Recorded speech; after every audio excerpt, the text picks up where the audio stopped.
வீட்டில் இருக்க பொருட்களை வச்சு எப்படி ரொம்பவே டேஸ்ட்டாகவும் ஈஸியாகவும் கேக் செய்யலாம் பார்க்கலாம் வாங்க. உங்கள் வீட்டில் இருக்கிற கடாய், குக்கர் எதுவாக இருந்தாலும் எடுத்துக்கோங்க. நான் இது யூஸ் பண்ணாத கடாய். யூஸ் பண்ணுறதா இருந்தால் இது நடுவில் மண்ணையும் உப்பையும் சேர்த்துக்கிட்டு இது போல் ஒரு ஸ்டாண்டை வச்சுடுங்க. இல்லை தட்டு இருந்தால் கூட தட்டை வச்சிடலாம்.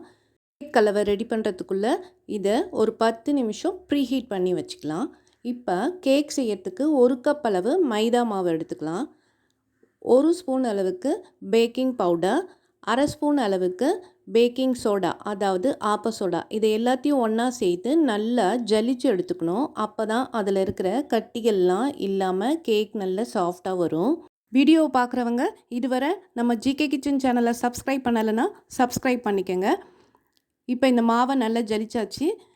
ஒரு மிக்ஸி ஜாரில் 1/2 கப் அளவு சர்க்கரையை சேர்த்துக்கிட்டு நல்லா நைஸாக பொடி பண்ணி எடுத்துக்கணும். பொடி பண்ணி எடுத்த சர்க்கரையோட 3 முட்டையை சேர்த்துக்கலாம். சேர்த்துட்டு நல்லா மிக்சியில் பீட் பண்ணணும். பீட் பண்ணும்போது கண்டினியூஸாக பீட் பண்ணக்கூடாது. விட்டு விட்டு பல்ஸ் மோடில் அடிக்கணும். சூடாகக்கூடாது, அதுக்கு தான் விட்டு விட்டு அடிக்கணும்.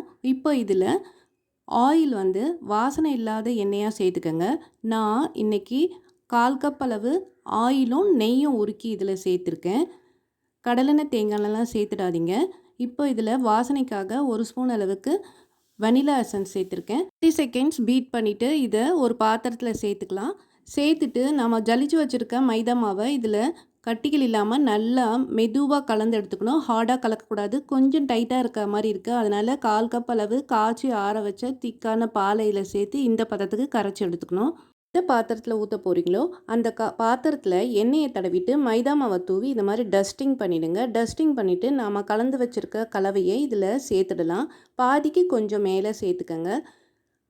பட்டர் ஷீட் இருந்தாலும் பட்டர் ஷீட் யூஸ் பண்ணிக்கலாம். இது போல் 4-5 வாட்டி தட்டிட்டு எடுத்து கடாயில் எடுத்து வச்சிடலாம். ப்ரீஹீட் பண்ணிகிட்ருக்க கடாயில் வச்சுட்டு லிட்டை போட்டு மூடிடலாம். அடுப்பை சிம்மில் வச்சுடுங்க. கரெக்டாக 30 நிமிஷத்தில் இந்த கேக்கு ரெடி ஆகிடும். இடையில வேணால் ஒரு 2 வாட்டி திறந்து பார்க்கலாம், தப்பே இல்லைங்க. பாருங்கள் எவ்வளோ நல்லா கத்தியில் ஒட்டாமல் வருது. மீதி இருக்க மாவை நான் ஒரு குக்கரில் ஒரு சின்ன கப்பில் ஊற்றி வச்சேன். நல்லா வெந்துடுச்சு. பாருங்கள் நல்லா ஆற வச்சுடுங்க. 1/2 அன் ஹவருக்கு மேலே நல்லா ஆறணும். நான் 1 ஹவருக்கு மேலே வாக்கிங் போயிட்டு எடுக்கிறேன்.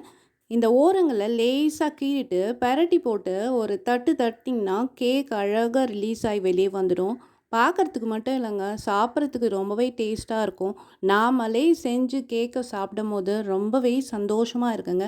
ரொம்பவே சாஃப்டாகவும் டேஸ்ட்டாகவும் இருக்க இந்த கேக்கை நீங்களும் ட்ரை பண்ணி பார்த்துட்டு கமெண்ட்ஸ் பாக்ஸில் கமெண்ட்ஸ் பண்ணுங்கள், லைக் பண்ணுங்கள், ஷேர் பண்ணுங்கள். நம்ம சேனலை மறக்காமல் சப்ஸ்கிரைப் பண்ணுங்கள்.